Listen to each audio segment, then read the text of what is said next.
ruas ini, tunas di ruas ini, tunas di ruas ini, terus nih ada beberapa ruas.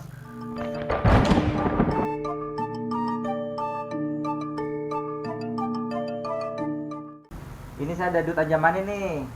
Yang lain abaikan dulu. Kita ngomongin Dut Anjamani. Ini Dut Anjamani ini daunnya 5, tapi dia sudah dewasa.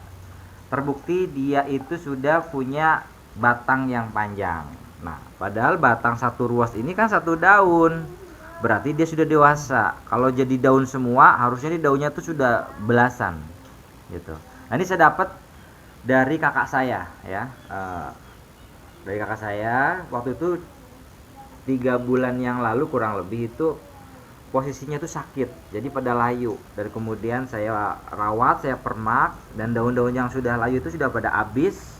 Nah, inilah daun-daun baru. Jadi ini udah lokal, ini udah lahir di sini, makan di sini, minum air sini, jadi udah ngapak ini udah ngapak ini daunnya ini. Jadi dari Thailand ke Bekasi terus ke Banyumas. Nah, sekarang saya mau banyakin. Saya biasa kalau punya satu tuh saya nggak puas, saya mau banyakin, perbanyak, jadi berapa jadi banyak. Pokoknya kalau video saya itu yang namanya perbanyakan itu jadi banyak, bukan jadi satu jadi 2, satu jadi 3, enggak, jadi banyak. Dut Anjamani ini masuk yang sangat diburu dan digemari oleh orang. Harganya juga nggak mahal tapi juga nggak murah. Caranya seperti apa untuk bisa memperbanyak Dut Anjamani?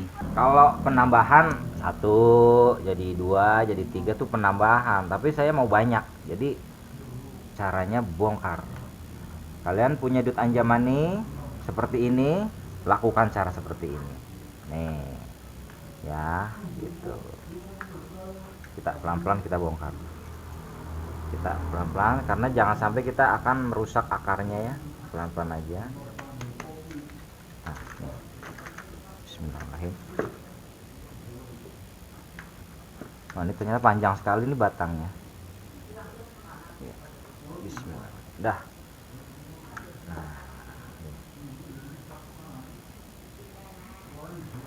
Nah, jadi gini sahabatku semuanya, nanti saya mau potong.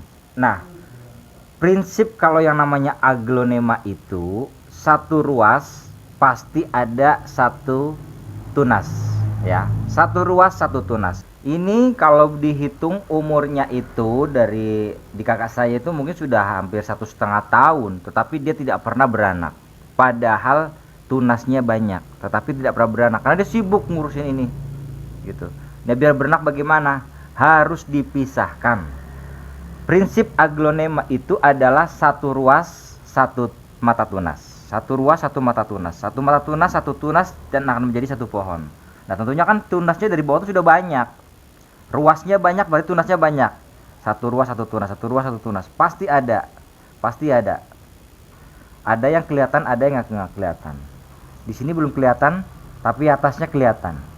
Tapi ini nggak akan jadi tunas selama kita hanya diamkan saja gitu. Mungkin bisa tapi lama sekali. Lama sekali. Nah, itu yang saya maksud kalau kita mau perbanyakkan cepat itu seperti itu. Kita harus memaksimalkan satu ruas satu tunas, satu ruas satu tunas. Lebih jelasnya lagi mungkin ini ya, saya akan potong pucuk, tetapi saya akan meninggalkan mata tunas ini paling atas. Ini akan yang saya maksimalkan untuk jadi tunas di samping yang nanti di tunas di ruas ini, tunas di ruas ini, tunas di ruas ini, terus ini ada beberapa ruas, semuanya akan jadi tunas. Kalau katakanlah ini 1, 2, 3, 4, 5, 6, 7, 8, 9 9 ditambah pucuknya 1, itu kan banyak sekali. 10. Dan tidak harus kita butuh waktu sampai 1 tahun tuh, enggak harus. Hanya ya kurang lebih antara 3 bulanan itu sudah punya 10 pohon Dut Anjamani dari satu pohon. Itu yang disebut perbanyakan aglonema Dut Anjamani. Atau misalnya kalian mau cari aman itu gampang. Pertama kalian potong di sini. Artinya ketika dipotong dia bawa akar. Itu aman. Tetapi kita hanya akan mengharapkan tunas yang ada di bawah ini. Nah, ini kan cuman berapa? 3 ruas. 3 ruas berarti 3 tunas. Atau 4. Ya hanya itu. Nanti ketika sudah keluar 3, ya kita tidak bisa berharap lagi.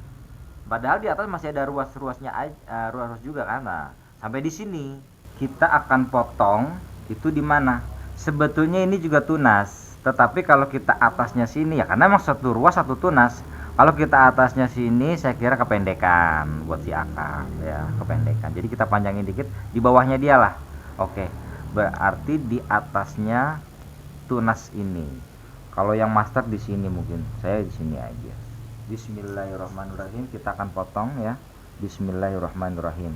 Di atasnya tunas, antara tunas dan ruas, pokoknya motong batang aglonema antara ruas dan tunas. Ini di sini. Bismillahirrahmanirrahim. Nah, kita ikutin ruasnya di sini nih, tuh. Oh. Kita akan ikutin ke sini lagi. Bismillahirrahmanirrahim nih.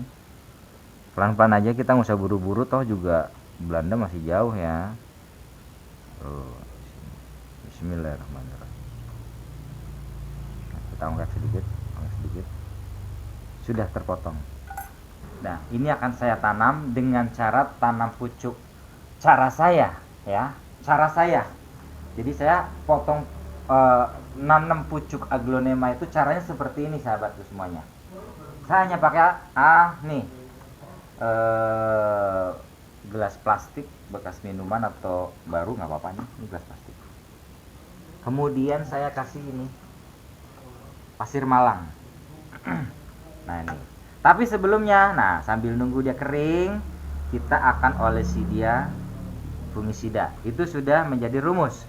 Kita potong apapun, kalau bisa kita kasih olesi fungisida, antibakteri, anti jamur.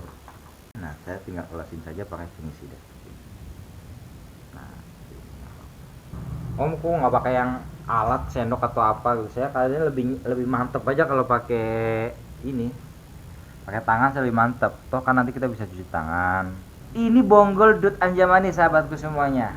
Bonggol dut anjamani yang akan menghasilkan, insya Allah nih ya, 1, 2, 3, 4, 5, 6, 7, 8, 9 pohon. 9 pohon dut anjamani dalam waktu 3 bulan. Dan ini jadi 1 pohon, jadi 10. Nah, ini saya siapin media dulu untuk bonggolnya dulu saja ya. Medianya biasa saya antara sekam, kemudian kompos sama tanah. Ya standar lah gitu, standar. Tetapi kalau bisa yang kita sudah lama ya, maksudnya kita bukan yang baru dicampur terus kemudian kita pakai. Kalau bisa kalau kita campur, kita diemin dulu baru kita pakai. Nah, di sini ilmunya sahabatku semuanya untuk bonggol ya. Untuk bonggol itu begini. Ini kita ngomongin bonggol. Mau bonggol apapun termasuk bonggol dut anjamani. Mau bonggol aglonema pun termasuk bonggol dut anjamani. Jadi nanamnya itu nggak begini, nggak begini terus kita tutup pakai media segini, enggak, tapi seperti ini teman. Nah, kita akan sedikit miringkan seperti ini nanti ya. Kita akan sedikit miringkan dan ini kita tetap tongolin sedikit ya. Oke, langsung aja. Jadi sedikit miring ya, gampang kan? Sedikit miring. Kenapa sedikit miring? Pengalaman saya kalau ditanam sedikit miring itu dia lebih cepat untuk keluar tunasnya, karena mungkin lebih dekat dengan permukaan ya. Jadi dia seolah tuh kayak terangsang tunasnya. Nah, ini kan miring ya, kelihatan nggak ya miring ya? Miring ya, kelihatan ya? Tuh, miring. Jangan ditekan ya, karena takut si akar-akarnya itu nanti pada patah, rusak. Jadi cukup begini aja nih. Nah, ini seperti ini jadinya. Jadi bunganya agak miring. Nanti dia akan tumbuh tunas ini ke sini, tunas ini ke sini, ke sini, ke sini, ke sini. Jadi urutannya ke sini. Nah, kalau saya nunggu sampai 3 bulan atau ya 2 bulan kan mungkin kelamaan ya sahabatku semuanya. Tapi ya suatu saat akan saya liatin lah. Tapi untuk hari ini jadi pada nanti nunggu kelamaan, video saya selanjutnya nih contohnya. Ini coba saya bongkar dulu. Ini saya bongkar dulu sahabat, bentar. Bismillahirrahmanirrahim.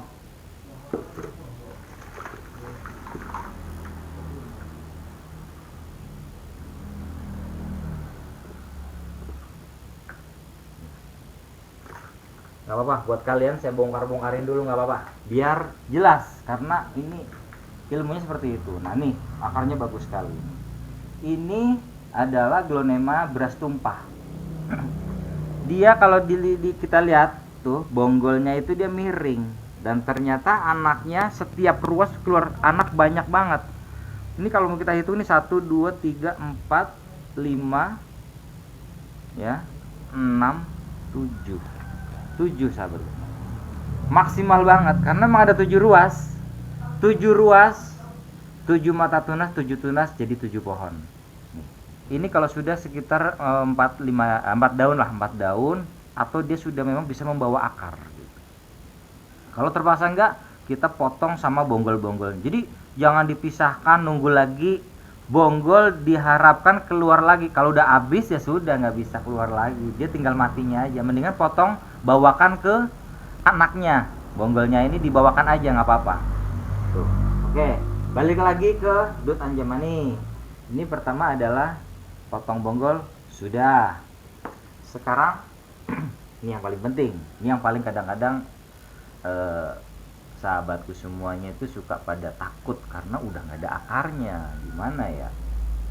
Nah ini cara saya,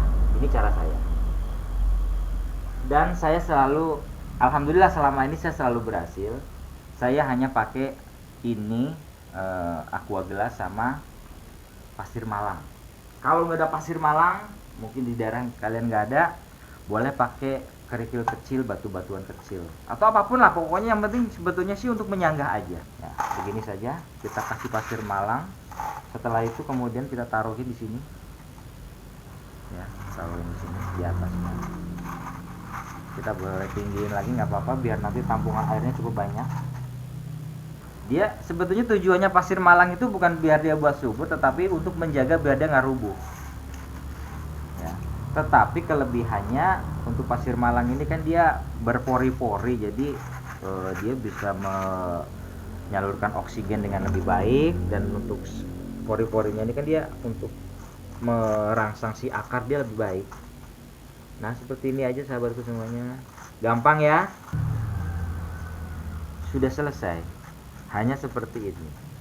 Nah setelah itu kita kasih air. Ketinggian air ini nanti seiring waktu dia akan menyusut ya. Di samping dia minum, tapi juga akan menguap, jadi susut. Jadi kalau susut segini, kita tambahin lagi 2-3 minggu sudah keluar akar. 1 bulan itu akarnya sudah banyak. Contohnya ini, nah ini baru sekitar ke antara 3 minggu, belum ada sebulan. Kita akan lihat, ini saya juga belum lihat. Kita keluarin dulu. Nah pelan-pelan. Nah seperti ini sahabat semua. Ini seperti ini. Keluar akar. Nah ini sudah bisa ditanam ke media seperti biasa. Sudah bisa ditanam seperti itu. Ini adalah butterfly yang waktu potong pucuknya juga saya sudah pernah kasih di video saya sebelumnya ya. Nah tapi ya kita kan nggak ngomongin ini, kita ngomongin ini cuma hasilnya seperti ini. Kurang lebih dalam waktu 1 bulan lah, 1 bulan kurang. Ini belum 1 bulan, itu udah seperti ini. Udah sangat bagus, sudah layak untuk hidup. Dan saya tidak sungkup. Tuh, coba kalau kalian lihat, megarnya biasa. Dia kalau sungkup kan dia begini. Tuh, saya tidak sungkup dan tidak ada 1 daun pun yang layu. Bahkan si kuku-kukunya saja ini masih sehat lah ya, tuh kukunya tuh bisa dilihat tuh. Padahal saya tidak sungkup, cuman memang saya taruh di garasi dan tidak terkena sinar matahari langsung ya. Sama ini juga begitu. Nanti akan saya taruh di tempat biasa seperti itu saja. Gampang ya. Ya, gampang ya. 1 pohon insya Allah bisa jadi 10, tergantung banyaknya ruas ya. Bonggol kita tanam agak miring, kemudian pucuk kita taruh di aqua gelas, kita kasih bebatuan, atau kalau ada pasir malang bagus, kita kasih air yang sudah dikasih B1 untuk merangsang akar. Sudah, cuman itu aja. Semoga ada manfaatnya. Kalian coba di rumah. Assalamualaikum.